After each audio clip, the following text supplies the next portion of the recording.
Okay, we'll go ahead and start. Good morning. Xavier Becerra, Chairman of the House Democratic Caucus, joined by our Vice Chairman, Joe Crowley of New York, our Chairman of our Democratic Policy and Communications Committee, Steve Israel of New York, and joined by one of the champions and our principal leaders on this effort to get gun safety measures enacted, Robin Kelly of Illinois. I'll simply start by saying that like yesterday, like last week, like last month, like last year, we want to get some things done. We weren't elected to Congress to turn our backs on American families.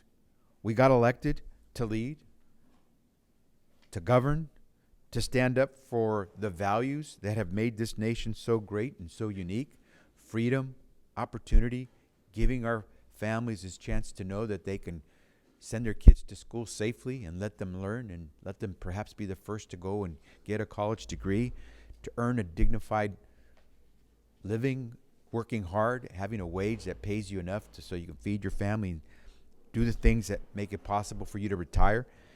We know that those are the things that most Americans look forward to achieving as they watch their family grow. And that's why if Democrats were in charge of this Congress, we wouldn't be talking about cutting out of town at the end of this week for another 7-week break. We'd be talking about trying to get the people's priorities done now, taking votes, offering solutions that people are expecting now. People want us to provide them with gun safety measures. They want us to say that if someone's too dangerous to fly on a plane in America, then they shouldn't be able to walk into a gun store and walk out with an assault weapon. They want to know that we're ready to tell them that every single person who wishes to purchase a gun in this country will go through a thorough background check. They want to know that we're going to tackle the Zika virus, which is infecting so many Americans now, including pregnant women. They want to know that we're going to deal with the families and the children in Flint, Michigan, who are having to drink contaminated water. They want to know that we will fight for them to have increased wages.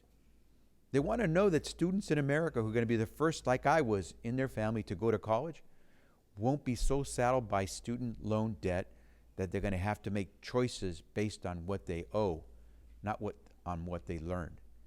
And so we know something that the American people want. They want action and they want solutions.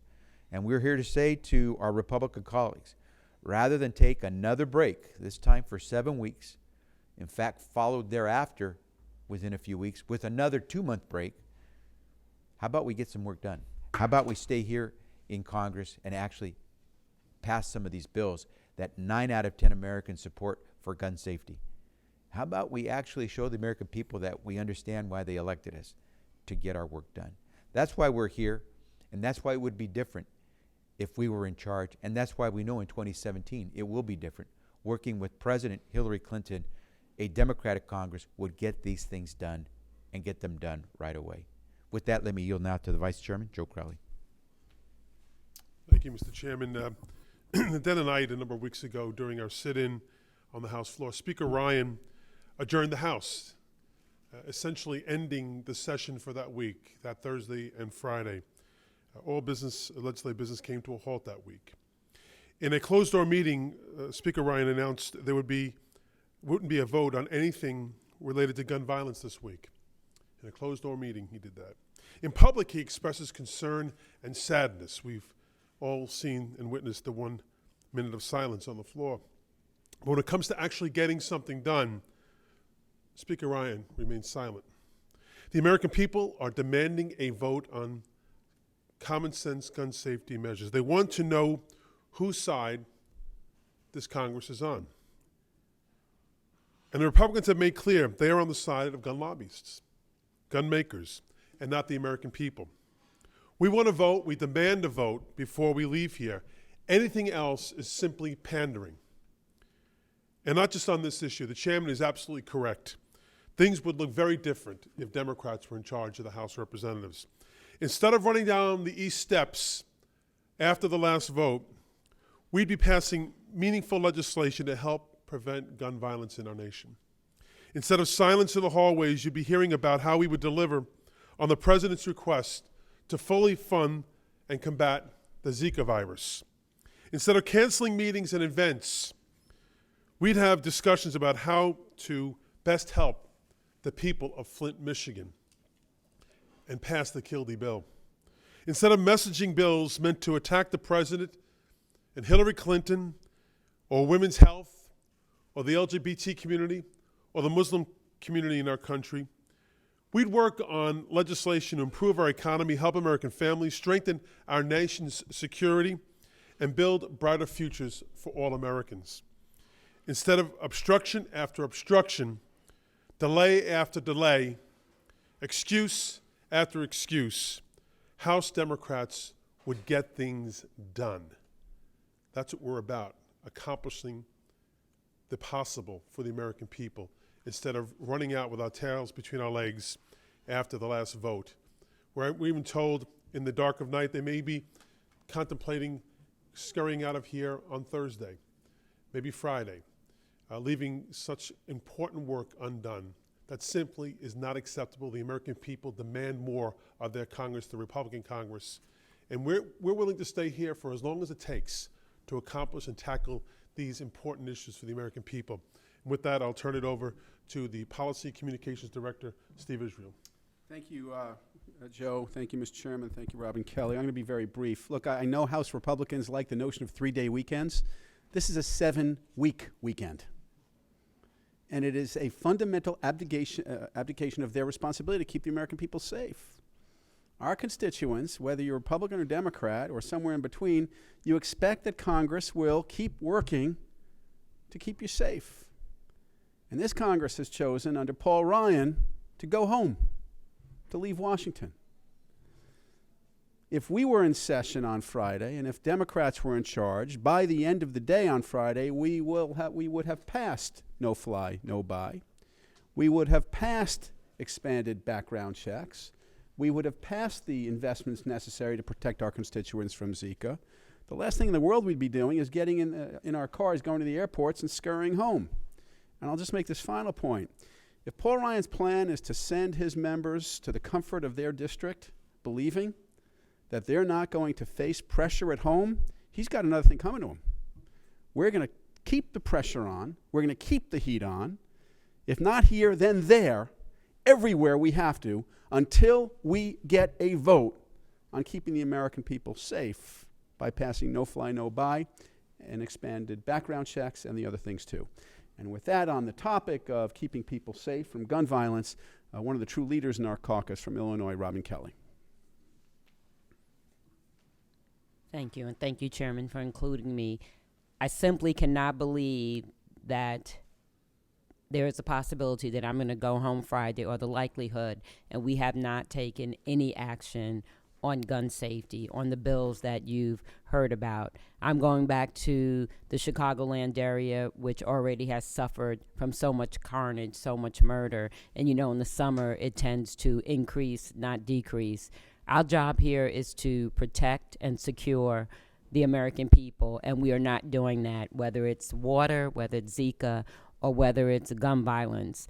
Republicans have to realize that until all of us are safe, none of us are safe, as proven by all the individual murders, the murders of police officers, and the mass murders that have occurred in this country. As I've said many times before, just who has to get shot or who has to die before we do something. I truly believe if Democrats were in control, those moderate Republicans that have signed on to the bill sponsored by the Republican Peter King, that we would get this accomplished. And it's shameful, and I'm embarrassed that we haven't taken more steps.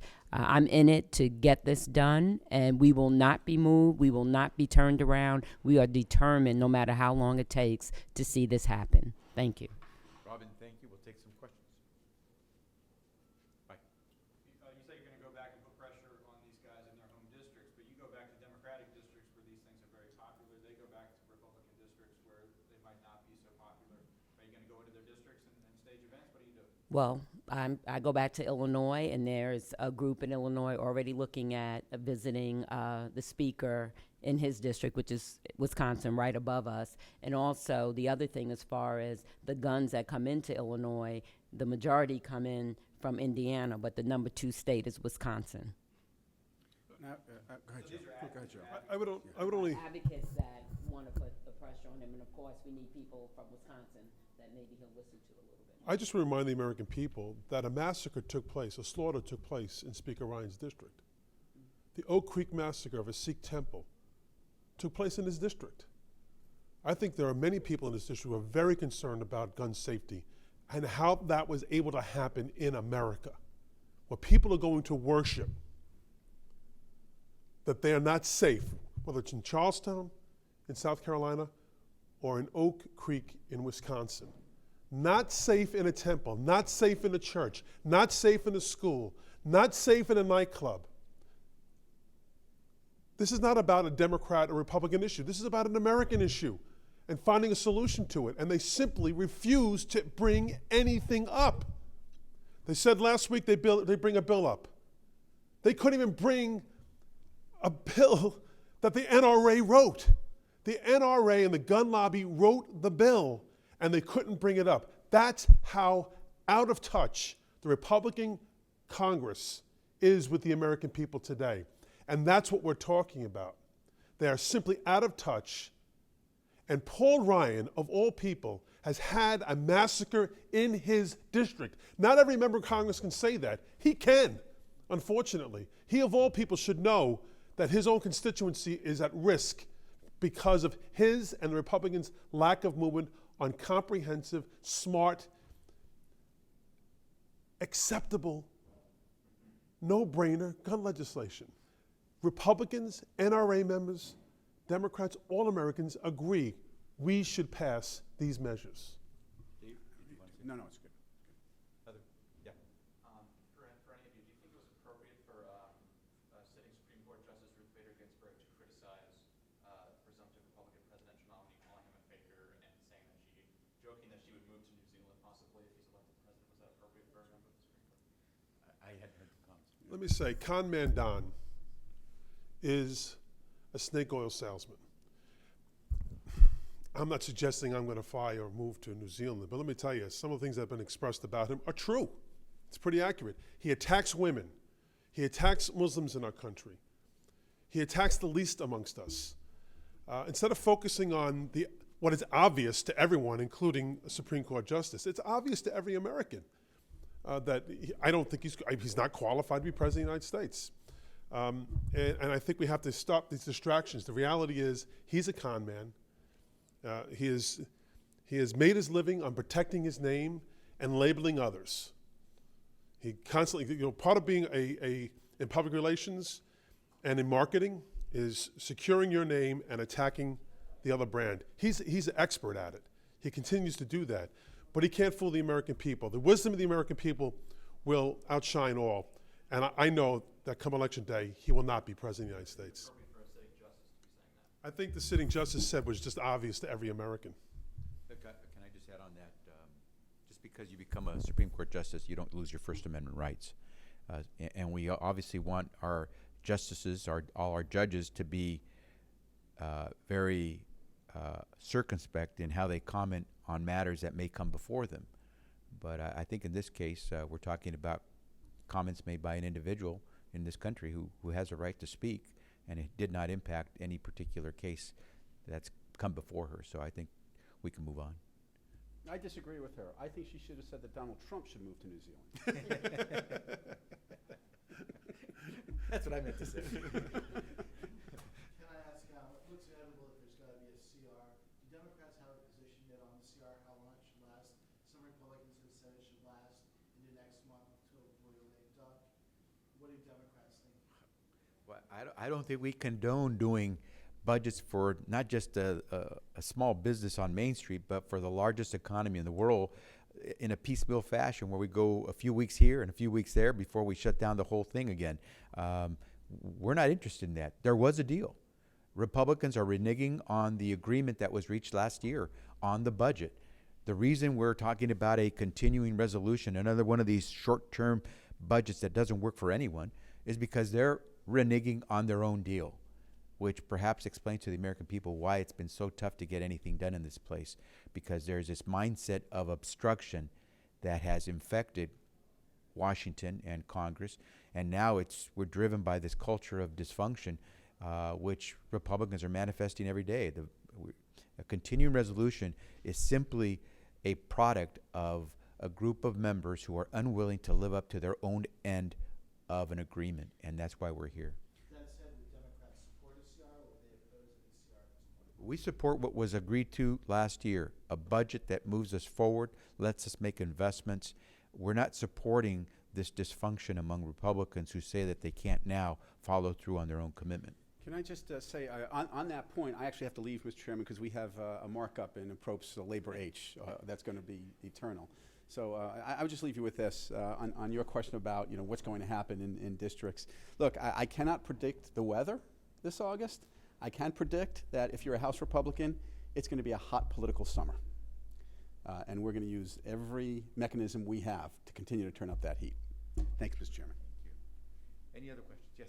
Do you have any thoughts about what Speaker Ryan announced last night in terms of creating a bipartisan working group to look into law enforcement agencies and communities?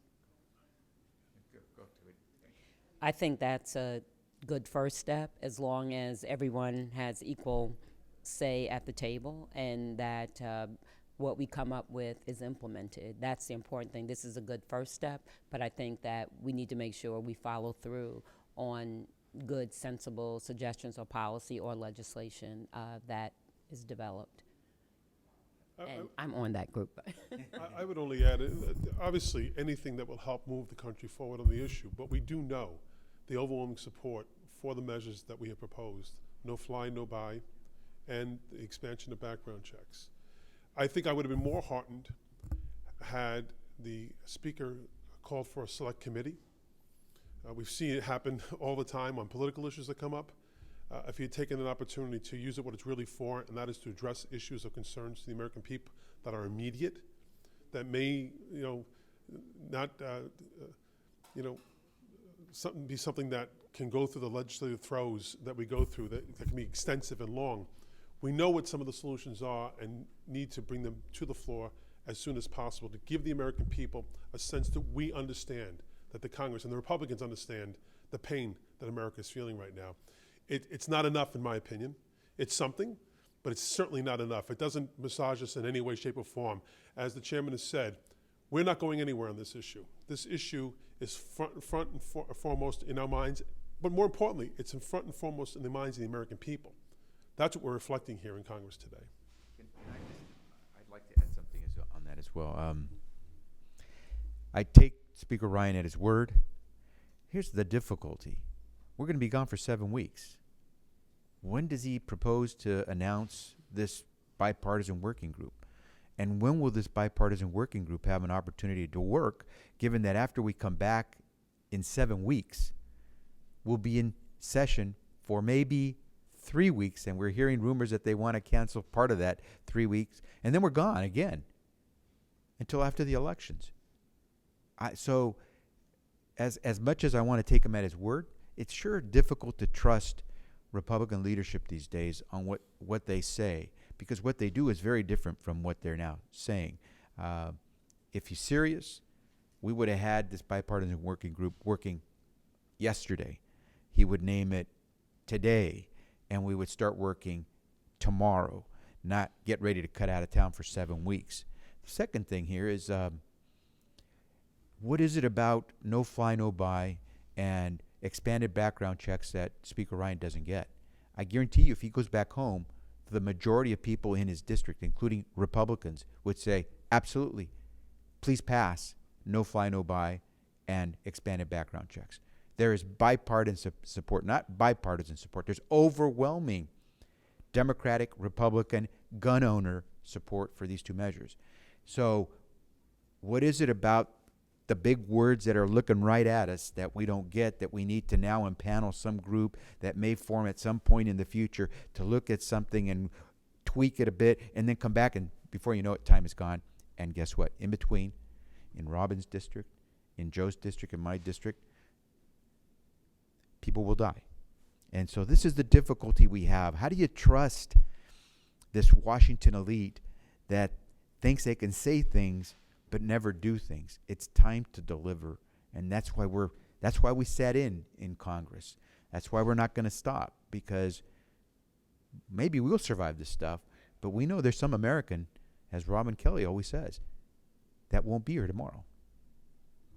Any final questions? After Orlando, there seemed to be a momentum, at least on the Senate side, to do a good faith bipartisan gun control effort. And even that wasn't enough to get it across the finish line. You guys are leaving for 7 weeks. I mean, does gun control, does anything happen on it by the end of the year? And if so, like, what is the momentum that gets it across the finish line? If Democrats are in charge, yes. But If you guys aren't in charge of that's the problem, right? If we're not in charge, Democrats are not in charge. That is the problem. And because Democrats aren't in charge, nothing gets done on gun safety. But if Democrats were in charge, this would have been done, not yesterday, it would have been done years ago. Peter King, our Republican colleague from New York, has had this legislation for years. How, 10 years? 10 years. 10 years. This would have been done 10 years ago if we could have gotten some Republican support. And so let's understand something. If nothing gets done, it's because the folks in leadership at the top in this Republican Congress don't want it to get done. And they probably don't want it to get done because there's some folks that in the gun lobby that don't want it to get done.